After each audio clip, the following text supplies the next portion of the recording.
السلام علیکم. آپ کی اپنی انوشی آپ کے ساتھ ہی اپنی آج کی ویڈیو میں امید کرتی ہوں کہ آپ سب بالکل خیریت سے ہوں گے، اور میں دعا کرتی ہوں کہ آپ سب جہاں رہیں خوش رہیں، شاد و آباد رہیں، ہنستے مسکراتے رہیں. میں آپ کو سنا رہی ہوں ایڈوکیٹ مرزا امجد بیگ کی ایک قتل کیس رودات جس کا نام ہے پس منظر. تو چلیں شروع کرتے ہیں. بیگ صاحب اس کیس کے تفتیشی افسر سے جرا کر رہے ہیں. تفتیشی افسر انہیں بتاتا ہے کہ ہمیں ایک ایسا عینی شاہد مل گیا تھا کہ جس کی گواہی کے بعد ملزم کے مجرم ہونے میں کسی شک و شبے کی گنجائش باقی نہیں رہی تھی. عینی شاہد یعنی آئی وٹنس، یعنی آپ کو ایسا گواہ مل گیا جس نے میرے موکل کو اپنی بیوی کا مرڈر کرتے ہوئے اپنی آنکھوں سے دیکھا ہے.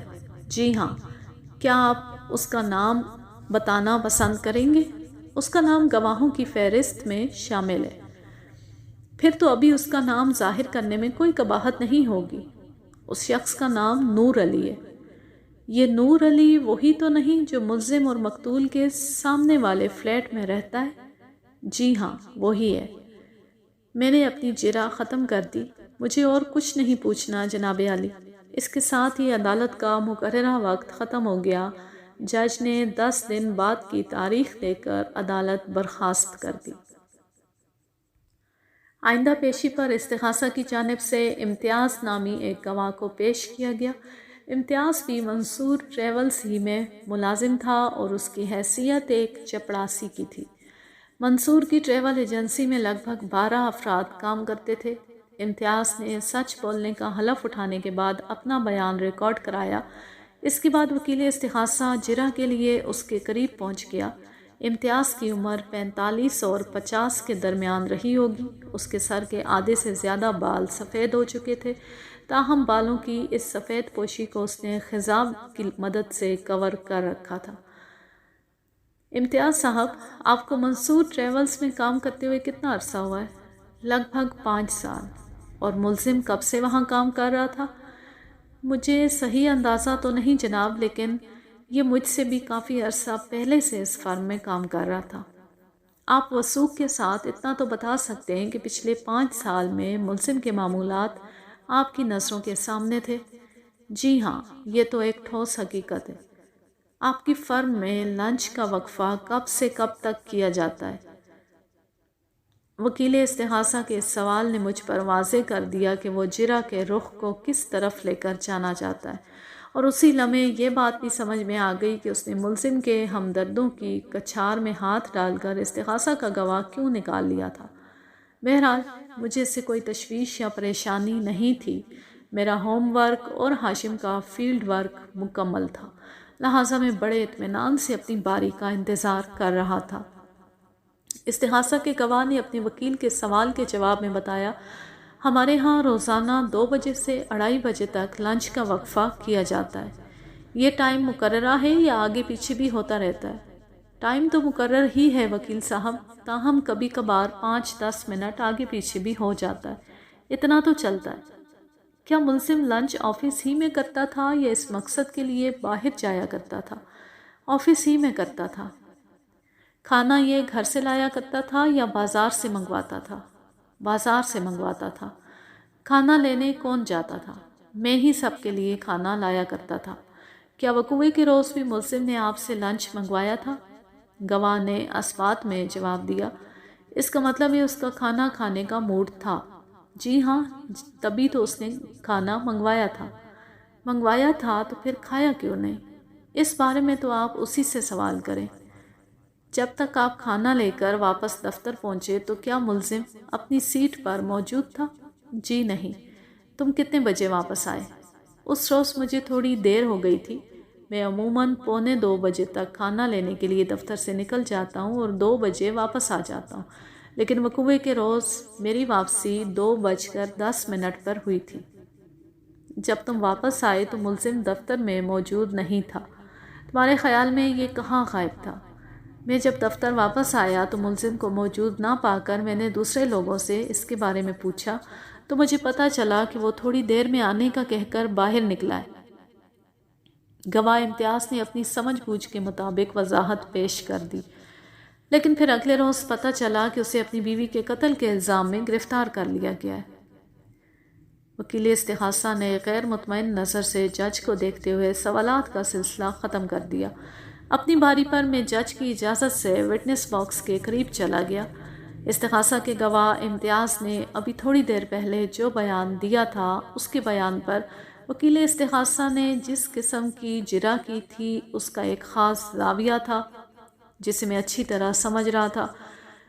وکیل استغاثہ محض عدالت کو یہ باور کرانا چاہتا تھا کہ ملزم نے وقوع کے روز نہایت ہی عمدہ پلاننگ کر رکھی تھی۔ وہ اپنی بیوی کو کچھ اس انداز میں قتل کرنا چاہتا تھا کہ سب کچھ انتہائی فطری نظر آئے اور کسی کو بھی اس کی ذات پر شک نہ ہو۔ میں نے گواہ کی آنکھوں میں آنکھیں ڈال کر اپنی جرح کا آغاز کیا۔ امتیاز صاحب، تھوڑی دیر پہلے آپ نے وکیل استغاثہ کے سوال کے جواب میں بتایا کہ آپ کو منصور ٹریولز میں کام کرتے ہوئے لگ بھگ 5 سال ہو گئے۔ جی ہاں، میں نے یہی کہا ہے۔ 5 سال کا عرصہ کچھ کم نہیں ہوتا۔ اس دوران میں کسی انسان کو سمجھنے اور پرکھنے کے ہزاروں مواقع ملتے ہیں، اور پھر چونکہ ملزم آپ سے پہلے سے اس فرم میں کام کر رہا تھا، لہٰذا اس کو سمجھنے کے لیے تو آپ کے پاس سٹاف کا تجربہ بھی بہت تھا۔ یعنی فرم میں کام کرنے والے لوگ بھی آپ کو ملزم کے بارے میں بہت کچھ بتا سکتے تھے، اور انہوں نے بتایا بھی ہوگا۔ میرا کہنے کا مقصد یہ ہے کہ آپ ملزم کی ذات، شخصیت، رویے اور کردار سے اچھی طرح واقف ہوں گے، ہاں یا نہیں؟ جی ہاں، بالکل۔ آپ کو ذاتی طور پر ملزم سے کسی قسم کی کوئی شکایت تو نہیں؟ جی بالکل نہیں۔ سٹاف کے دیگر افراد کے بارے میں آپ کیا کہتے ہیں؟ جی، میں سمجھا نہیں۔ میں نے یہ پوچھا ہے کہ ملزم کا آفس میں کام کرنے والے دیگر افراد کے ساتھ رویہ کیسا تھا؟ ٹھیک ٹھاک تھا۔ سابق ریکارڈ کو آپ ایک طرف رکھتے ہیں۔ پچھلے 5 سال پر آپ نگاہ دوڑائیں اور مجھے بتائیں کہ کیا اس دوران میں ملزم کا سٹاف کی کسی شخص سے کوئی جھگڑا وغیرہ ہو؟ نہیں، ایسا بالکل نہیں ہوا۔ گویا آپ یہ بات مانتے ہیں کہ ملزم ایک صلح جو، امن پسند اور باکردار شخص ہے۔ جی آپ بالکل ٹھیک کہہ رہے ہیں۔ ماننے والی بات تو ماننا پڑے گی۔ امتیاز صاحب، آپ روزانہ کتنے بجے سٹاف کے لوگوں کا لنچ لینے جاتے ہیں اور کتنے بجے واپس آتے ہیں؟ یہ کوئی ایشو نہیں ہے، اور یہ بھی کوئی مسئلہ نہیں کہ وقوع کے روز آپ کی واپسی میں 10 منٹ کی تاخیر ہو گئی تھی۔ اصل مسئلہ یہ ہے کہ جب آپ لنچ لے کر واپس آئے تو ملزم اپنی سیٹ پر موجود نہیں تھا۔ آپ نے تھوڑی دیر پہلے وکیل استغاثہ کے ایک سوال کے جواب میں یہی بتایا ہے نا؟ جی ہاں، یہی بتایا ہے۔ اگر اس وقت ملزم آفس میں موجود ہوتا تو میں ایسی بات کیوں کرتا؟ تم نے کچھ غلط نہیں کہا امتیاز، لیکن اس کے بعد گڑبڑ شروع ہوتی ہے۔ کیسی گڑبڑ؟ ملزم کو آفس میں موجود نہ پا کر آپ نے سب سے اس کے بارے میں پوچھا، مگر ایک شخص کو نظر انداز کر دیا۔ آخر کیوں؟ میں کچھ سمجھا نہیں۔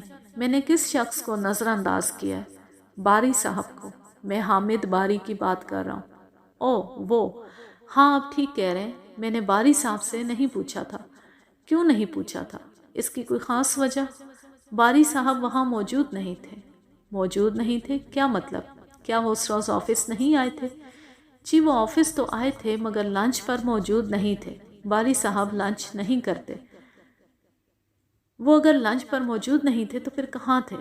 وہ نماز پڑھنے آفس سے باہر گئے ہوئے تھے۔ ہمارے ساتھ والی بلڈنگ کے اندر باقاعدہ باجماعت نماز کا اہتمام موجود ہے۔ باری صاحب لنچ نہیں کرتے، لہٰذا وہ لنچ کے ٹائم والا 1 گھنٹہ اسی مسجد میں گزارتے ہیں۔ اس دوران میں وہ ظہر کی نماز بھی ادا کر لیتے ہیں۔ اس نے اپنے جواب میں لفظ مسجد کا استعمال کیا تھا۔ اس سے گواہ کی مراد کوئی باقاعدہ مسجد نہیں تھی۔ وہ پڑوسی بلڈنگ کے اس فلور کا ذکر کر رہا تھا جہاں نماز کی ادائیگی کے لیے کوئی جگہ مختص کر دی گئی تھی۔ کمرشل علاقوں میں ایسا ہوتا ہے۔ آفس میں کام کرنے والے درجنوں، سینکڑوں بلکہ ہزاروں افراد کی سہولت کے لیے کسی بلڈنگ میں کوئی خاص جگہ نماز کے لیے چھوڑ دی جاتی ہے جہاں باقاعدہ جماعت کا بھی اہتمام ہوتا ہے۔ اس کا مطلب ہے حامد باری صاحب ایک نمازی اور پرہیزگار شخص ہیں، جس سے ظاہر ہوتا ہے کہ جھوٹ جیسے خطرناک گناہ سے بھی بچنے کی کوشش کرتے ہوں گے، اور آفس کے سٹاف کو ان سے کم ہی شکایت رہتی ہوگی۔ آپ ٹھیک کہہ رہے ہیں۔ باری صاحب اپنے آپ میں مگن رہنے والے انسان ہیں اور بہت نیک انسان ہیں۔ میں نے کبھی کسی کو ان کی برائی کرتے نہیں دیکھا۔ اور آپ کا اپنے بارے میں کیا خیال ہے؟ میں سمجھا نہیں وکیل صاحب۔ میں یہ جاننا چاہتا ہوں کہ کیا آپ کو بھی حامد باری سے کوئی شکایت نہیں؟ جی بالکل، مجھے باری صاحب سے کبھی کوئی شکایت نہیں رہی۔ میں نے پچھلے چند منٹ میں استحاثہ کے گواہ امتیاز کے ساتھ سوال جواب کرتے ہوئے حامد باری کے کردار اور شخصیت کو عدالت کی نظر میں اجاگر کرنے کی بھرپور کوشش کی تھی اور مجھے اپنے اس مقصد میں 100% کامیابی حاصل ہوئی تھی۔ میں دوبارہ گواہ کی طرف متوجہ ہوا۔ آپ کو تو باری صاحب سے کوئی شکایت نہیں، مگر باری صاحب کو آپ سے سخت شکایت ہے۔ یہ آپ کیا کہہ رہے ہیں جناب؟ باری صاحب کو مجھ سے بھلا کیا شکایت ہے؟ انہوں نے تو کبھی مجھ سے ایسا کوئی ذکر نہیں کیا۔ آپ سے نہیں کیا، مگر مجھ سے ایسا ذکر کیا ہے۔ کیا کہا ہے انہوں نے؟ باری صاحب کو آپ سے شکوہ ہے کہ آپ انہیں نظر انداز کرتے ہیں۔ پتہ نہیں آپ کس قسم کی باتیں کر رہے ہیں۔ میں بھلا انہیں کیوں نظر انداز کروں گا؟ انہوں نے مجھ سے تو کبھی ایسی کوئی شکایت نہیں کی۔ وہ اس وقت یہاں موجود ہیں امتیاز صاحب، لیکن عدالت کے کمرے کے اندر نہیں بلکہ باہر کوریڈور میں۔ میں نے انہیں اس کیس میں ایک اہم گواہی کے لیے یہاں بلایا ہے، لیکن افسوس کہ آپ کی ان سے ملاقات نہیں ہو سکے گی۔ جب وہ یہاں موجود ہیں تو پھر میری ان سے ملاقات کیوں نہیں ہو سکتی؟ اس لیے کہ آپ کی گواہی مکمل ہونے کے بعد آپ عدالت کے کمرے سے باہر چلے جائیں گے اور اگلی لمحے باری صاحب گواہی دینے اندر آئیں گے۔ آپ عدالت کے اندر ان سے کوئی سوال جواب نہیں کر سکیں گے، اور باہر جب آپ لوگوں کو آپس میں بات کرنے کا موقع ملے گا تو اس وقت تک بات کرنے کا کوئی فائدہ نہیں رہے گا، کیونکہ تب تک میں اپنا مقصد حاصل کر چکا ہوں گا۔ مجھے کچھ سمجھ نہیں آ رہا وکیل صاحب، ابھی تک تو آپ نے یہ بھی نہیں بتایا کہ میں نے کب اور کہاں باری صاحب کو نظر انداز کیا ہے۔ کمال ہے، یہ چھوٹی سی بات بھی آپ کو میں ہی بتاؤں گا۔ آپ لنچ لے کر لوٹے، ملزم آفس میں موجود نہیں تھا۔ آپ نے سب سے ملزم کی غیر حاضری کے بارے میں پوچھا، لیکن صرف حامد باری سے نہیں پوچھا۔ آپ نے انہیں نظر انداز کیا یا نہیں؟ جناب، میں آپ کو بتا چکا ہوں کہ جب میں لنچ لے کر واپس آیا تو باری صاحب آفس میں موجود نہیں تھے۔ وہ لنچ کے وقفے کے دوران ظہر کی نماز ادا کرنے جاتے ہیں۔ میں نے اس کی وضاحت پر توجہ نہیں دی، اس لیے کہ میں جانتا تھا وہ غلط بیانی نہیں کر رہا تھا۔ میں نے یہ سارا ڈرامہ ایک خاص مقصد کے تحت رچایا تھا، لہٰذا میں اپنی دھن میں بولتا چلا گیا۔ حالانکہ اگر آپ باری صاحب سے بھی ملزم کے غیاب کے بارے میں پوچھ لیتے تو سارا مسئلہ ہی حل ہو جاتا۔ تو کیا باری صاحب کو پتا تھا کہ ملزم اپنے گھر گیا ہے؟ آپ یہ کہنا چاہتے ہیں کہ ملزم باری صاحب کو سب کچھ بتا کر گیا تھا؟ جی، میں یہی کہنا چاہتا ہوں۔ جناب عالی، حامد باری اس وقت عدالت کے کمرے کے باہر موجود ہیں۔ میں معزز عدالت کی اجازت سے انہیں صفائی کے گواہ کی حیثیت سے اندر بلانا چاہتا ہوں، لیکن معزز عدالت سے میری درخواست ہے کہ میں حامد باری کو اندر بلانے سے پہلے ملزم سے چند سوالات کرنا چاہتا ہوں تاکہ صفائی کے گواہ حامد باری کو یہاں بلانے کا جواز واضح ہو سکے اور امتیاز صاحب کی تشنگی بھی باقی نہ رہے۔ اگلی لمحے جج نے مجھے ملزم سے اجرا کی اجازت دے دی۔ میں ایکیوزڈ باکس کے پاس آیا اور ملزم کی طرف دیکھتے ہوئے سوال کیا، کیا یہ درست ہے کہ وقوعے کے روز آپ دوپہر 2 اور 3 کے درمیان اپنے آفس میں موجود نہیں تھے؟ جی ہاں، یہ درست ہے۔ اور کیا یہ بھی درست ہے کہ آپ ٹھیک 3 بجے اپنے گھر میں موجود تھے؟ جی، یہ بھی درست ہے۔ کیا وقوعے کے روز 3 بجے آپ کا اپنے گھر میں موجود ہونا کسی خاص پروگرام کا حصہ تھا؟ نہیں، وہ محض ایک اتفاق تھا۔ کیسا اتفاق؟ دراصل مجھے پلازا کے علاقے میں ایک شخص سے ملنا تھا۔ اس شخص سے ملاقات نہیں ہو سکی اور اس وقت مجھے بھوک بھی لگ رہی تھی، لہٰذا میں کھانا کھانے اپنے گھر چلا گیا۔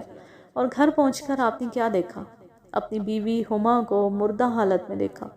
بہت خوب، وکیل استحاثہ نے استہزائیہ انداز میں کہا۔ ملزم کو کسی شخص سے ملاقات کرنے پلازا کے علاقے میں جانا تھا اور وہ اپنے بیان کے مطابق پلازا گیا بھی، مگر اس کی مذکورہ شخص سے ملاقات نہ ہو سکی، لہٰذا وہ کھانا کھانے اپنے گھر چلا گیا۔ تو اس میں ایسی پریشانی والی کون سی بات ہے میرے فاضل دوست؟ میں نے ترکی بترکی پوچھ لیا۔ حیرانی اور پریشانی والی بات یہ ہے کہ ملزم کا کسی شخص سے ملاقات کے لیے جانا طے تھا، لیکن اس کے باوجود بھی اس نے آفس کے چپراسی سے لنچ منگوایا اور خود غائب ہو گیا۔ ہاں تو؟ میں سمجھا نہیں کہ آپ کیا ثابت کرنا چاہ رہے ہیں۔ سیدھی سی بات ہے میرے فاضل دوست، جب کسی شخص کو لنچ کے اوقات میں آفس سے باہر جانا ہوتا ہے تو وہ اپنے لیے لنچ نہیں منگوایا کرتا، اور اپنے موکل کی تو پلازا کے علاقے میں کسی شخص سے ملاقات طے تھی اور وہ ملاقات ہو بھی نہیں سکی تو پھر اسے سیدھا آفس واپس آ جانا چاہیے تھا۔ گھر جانے کی کیا ضرورت تھی؟ گھر جانے کی ضرورت کی ملزم نے وضاحت کر دی ہے۔ اگر آپ کی سمجھ میں نہیں آئی تو اس میں ملزم کا کوئی قصور نہیں۔ دوبارہ ملزم کی طرف متوجہ ہوتے ہوئے میں نے کہا، وقوعے کے روز دوپہر میں آپ کی کس شخص سے ملاقات طے تھی؟ امجد حسین سے۔ امجد حسین ایک پراپرٹی ڈیلر ہے اور پلازا کے علاقے میں اس کی اسٹیٹ ایجنسی ہے۔ آپ کس سلسلے میں امجد حسین پراپرٹی ایجنٹ سے ملاقات کرنے والے تھے؟ دراصل ہم جس بلڈنگ میں رہ رہے ہیں وہاں بھانت بھانت کے لوگ آ کر آباد ہو گئے۔ بلڈنگ کا ماحول فیملی والوں کے لیے مناسب نہیں رہا۔ ہم گھر تبدیل کرنے کے بارے میں سوچ رہے تھے۔ اسی سلسلے میں امجد حسین سے میری بات چل رہی تھی۔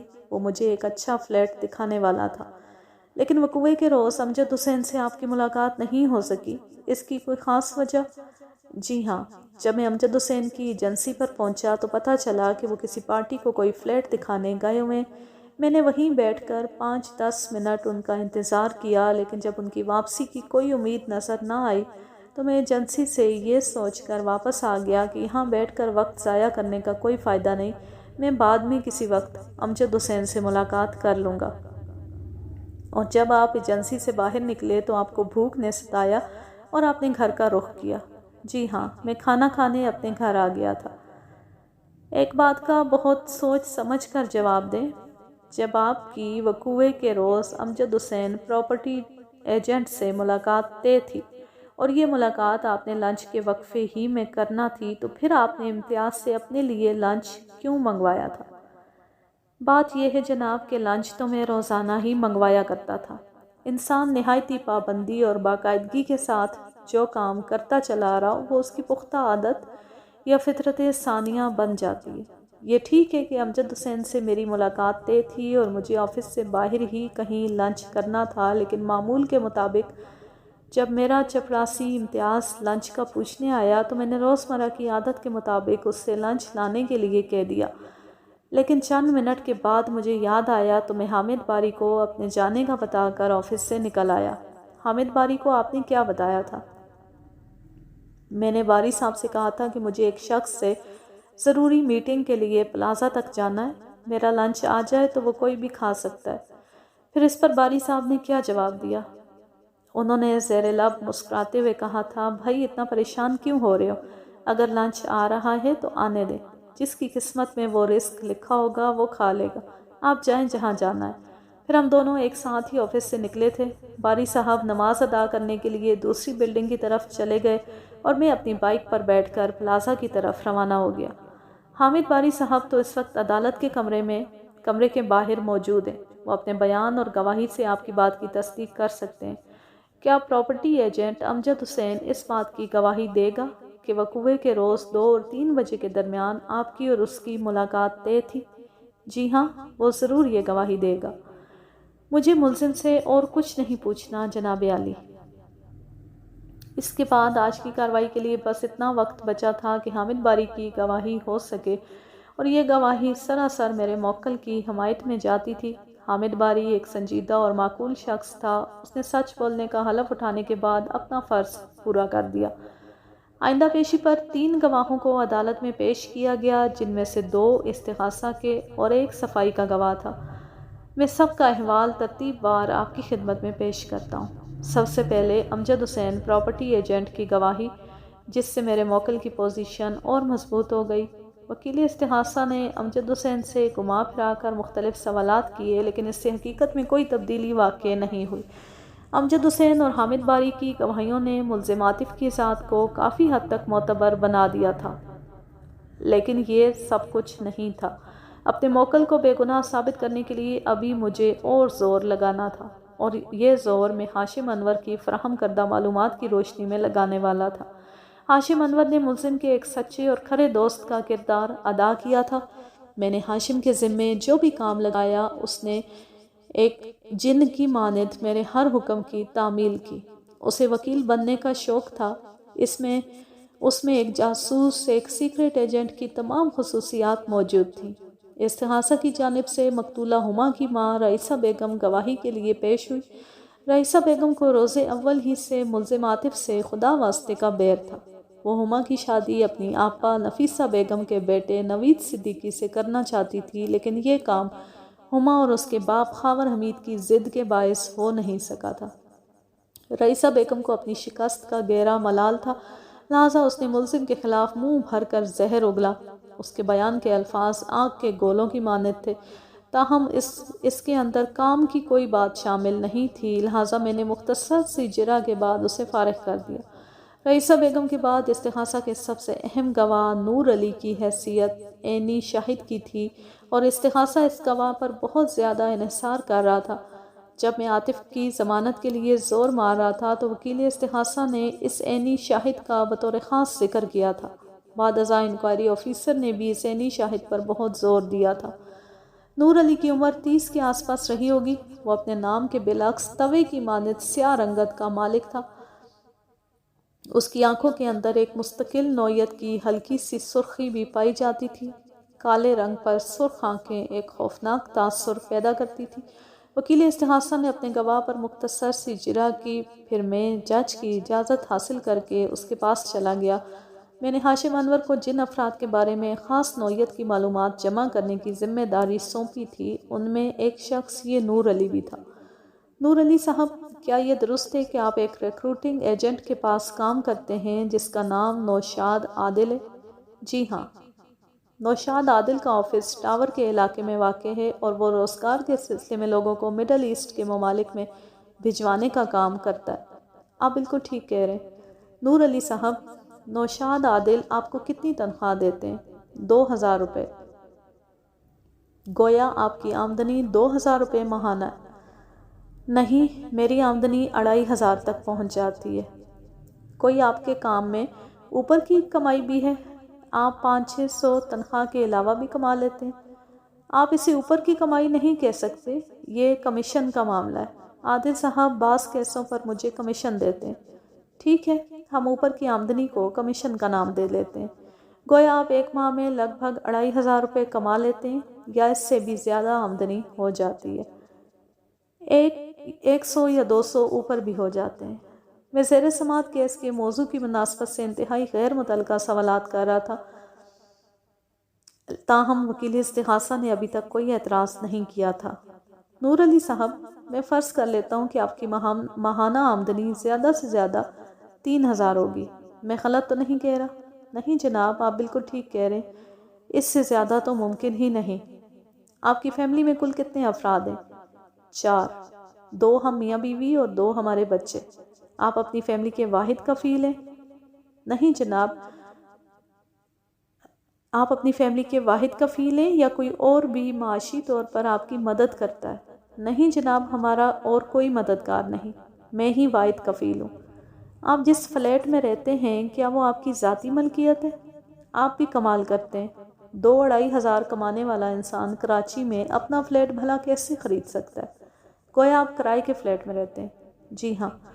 نور علی صاحب، کیا آپ کو معلوم ہے کہ آپ اس کیس میں استغاثہ کی جانب سے عینی شاہد ہیں؟ جی ہاں، معلوم ہے۔ آپ کو اس کا مطلب پتہ ہے؟ جی ہاں۔ نور علی صاحب، پوسٹ مارٹم کی رپورٹ کے مطابق مقتولہ ہما کی موت 17 اگست دوپہر 2 اور 3 بجے کے درمیان واقع ہوئی ہے۔ اس کے سینے میں 2 گولیاں اتاری گئی ہیں جو 30 بور کے بے آواز ریوالور سے چلائی گئی ہیں، جس سے وہ موقع پر ہی ہلاک ہو گئی۔ واقعات کے مطابق اس کی لاش ڈرائنگ روم میں ایک صوفے پر پڑی ملی تھی۔ 17 اگست کو سرکاری یا پرائیویٹ چھٹی کا دن نہیں تھا اور آپ اس کیس کے عینی شاہد، یعنی آپ نے مقتولہ کا قتل اپنی آنکھوں کے سامنے ہوتا دیکھا۔ اس کا یہ مطلب ہے کہ آپ 2 اور 3 بجے کے درمیان جائے وقوع پر موجود تھے؟ جی ہاں۔ اس دن آپ اپنی نوکری پر نہیں گئے؟ اس روز صبح ہی سے میری طبیعت خراب تھی، اس لیے میں نے چھٹی کر لی تھی۔ بہت اچھی بات ہے، طبیعت خراب ہو تو چھٹی کر لینی چاہیے۔ تو آپ نے اپنی آنکھوں سے یہ واقعہ ہوتے دیکھا؟ جی ہاں۔ مقتولہ کی لاش ڈرائنگ روم کے ایک صوفے پر پڑی ملی تھی۔ آپ مقتولہ کے ڈرائنگ روم میں اس وقت کیا کر رہے تھے؟ میں در حقیقت مقتولہ کے ڈرائنگ روم میں موجود نہیں تھا، میں نے واردات کا منظر دروازے میں سے دیکھا تھا۔ دروازے میں سے؟ ذرا وضاحت کریں گے نور علی صاحب؟ اس وقت لائٹ گئی ہوئی تھی، اس لیے میں فلیٹ کے داخلی دروازے کے پاس کرسی ڈال کر بیٹھا ہوا تھا۔ اس مقام سے مقتولہ کے ڈرائنگ روم کا ایک حصہ نظر آتا ہے اور وہ صوفہ جس پر مقتولہ کی لاش پائی گئی وہ بھی دکھائی دیتا ہے۔ یہ تو اسی صورت میں ممکن ہے جب مقتولہ کے فلیٹ کا دروازہ بھی کھلا ہوا۔ آپ دونوں کے فلیٹ آمنے سامنے ہیں، لیکن دروازہ بند ہونے کی صورت میں آپ سامنے والے فلیٹ کے اندر کیسے جھانک سکتے ہیں؟ آپ بالکل ٹھیک کہہ رہے ہیں۔ پہلے مقتولہ کے فلیٹ کا دروازہ بند ہی تھا۔ لگ بھگ 2:30 بجے ملزم اپنے گھر آیا تو میں نے دروازے کو کھلتے ہوئے دیکھا۔ ملزم اپنے فلیٹ میں داخل ہو گیا، لیکن دروازہ مکمل طور پر بند کرنا بھول گیا۔ تھوڑی دیر کے بعد مجھے ان میاں بیوی کی آوازیں سنائی دیں۔ میں نے اس طرف دیکھا تو مقتولہ مجھے صوفے پر بیٹھی نظر آئی۔ ملزم اس کے سامنے ہی کھڑا تھا۔ ان دونوں میں کسی بات پر تکرار ہو رہی تھی۔ پھر میں نے دیکھا کہ ملزم نے ریوالور سے 2 گولیاں چلائیں۔ اگرچہ اس سے فائرنگ کی آواز پیدا نہیں ہوئی، لیکن میں نے مقتولہ کی ہلکی سی چیخ سنی اور اسے صوفے پر ایک جانب جھکتے ہوئے دیکھا۔ یہ منظر دیکھ کر میں خوفزدہ ہو گیا اور میں نے فوراً اپنا دروازہ بند کر دیا۔ پھر آپ نے اپنی بیوی کو تو اس واقعے کے بارے میں ضرور بتایا ہوگا؟ نہیں جناب، میری بیوی اور بچے گاؤں گئے ہوئے ہیں، گرمیوں کی چھٹیاں گزار کر آئیں گے۔ اس وقت میں گھر میں اکیلا ہی تھا۔ نور علی صاحب، گرمیوں کی چھٹیاں 2 ہفتے پہلے ختم ہو چکی ہیں۔ اس وقت کراچی کے تمام سکول کھل چکے ہیں۔ پھر آپ کی بیوی بچے گاؤں میں کیا کر رہے ہیں؟ بس جی، انہیں دیر ہو گئی ہے، 1-2 دن میں آنے ہی والے ہیں وہ۔ نور علی صاحب، میری ریسرچ کے مطابق آپ کی بیوی بچے وقوعے سے 2-3 دن پہلے ہی گاؤں گئے ہیں، یعنی اس وقت جب چھٹیوں کے بعد سکول کھل چکے تھے۔ اور میں یہ بات ایسی زبانی کلامی نہیں کہہ رہا، بلکہ اسے ثابت بھی کر سکتا ہوں۔ آپ جھوٹ بول کر اپنی جان نہیں بچا سکتے۔ میں اپنی جان کیوں بچاؤں گا؟ میں نے کون سا جرم کیا ہے؟ آپ کے پاس جو بھی ثبوت ہیں انہیں عدالت میں لے آئیں۔ وہ ثبوت تو میں بعد میں لے آؤں گا۔ جو کچھ اس وقت میرے پاس ہے، پہلے آپ اس سے تو نمٹ لیں۔ اس کی گھبراہٹ، پریشانی اور غصہ اس امر کا ثبوت تھا کہ دال میں کچھ کالا ضرور ہے۔ نور علی، آپ نے 2:30 بجے اپنے سامنے والے فلیٹ میں قتل کی ایک واردات ہوتے دیکھی اور دروازہ بند کر کے گھر میں بیٹھ گئے۔ کیا پڑوسی ہونے کے ناطے آپ کا فرض نہیں بنتا تھا کہ فوراً پولیس کو اس واقعے کی اطلاع دیں؟ میں نے بتایا تو تھا کہ میں ڈر گیا تھا، خوفزدہ ہو گیا تھا۔ اس روز صبح ہی سے میری طبیعت بھی خراب تھی۔ اس وقت آپ کیا ڈرے ہوں گے جو میں اب آپ کو ڈرانے والا ہوں۔ آپ جس فلیٹ میں رہ رہے ہیں اس کا کرایہ کتنا ہے؟ کرایہ؟ ہاں، میں نے کرایہ ہی پوچھا ہے۔ سولجر بازار کی ایک صاف ستھری عمارت میں شفٹ ہوئے ابھی آپ کو زیادہ عرصہ نہیں ہوا۔ وقوعے سے 1 آدھ ماہ پہلے ہی آپ نے وہاں رہائش اختیار کی ہے۔ اس سے پہلے آپ کھارا در کے ایک تنگ و تاریک گھر میں زندگی بسر کر رہے تھے۔ میری معلومات کے مطابق آپ کے موجودہ فلیٹ کا کرایہ 2000 روپے ماہوار ہے۔ کیا میں صحیح کہہ رہا ہوں؟ تمہاری ماہانہ آمدنی زیادہ سے زیادہ 3000 ہے۔ اس اماؤنٹ میں تم 2000 کرایہ ادا کرنے کے بعد کس طرح اپنی بیوی بچوں کو پال رہے ہو؟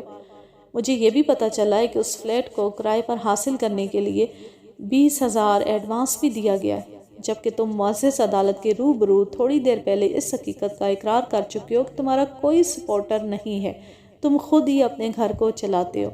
وہ 20,000 روپے تمہیں کس نے دیے؟ اور 2,500 روپے کمانے کے بعد تم 2,000 پر کرائے کا فلیٹ کس طرح افورڈ کر رہے ہو؟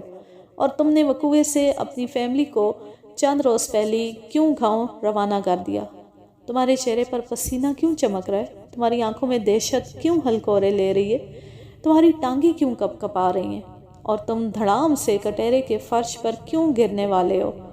ادھر میری بات ختم ہوئی، ادھر استغاثہ کا سب سے معزز گواہ، عینی گواہ، تیمرا کر کٹہرے کے فرش پر گرا اور بے ہوش ہو گیا۔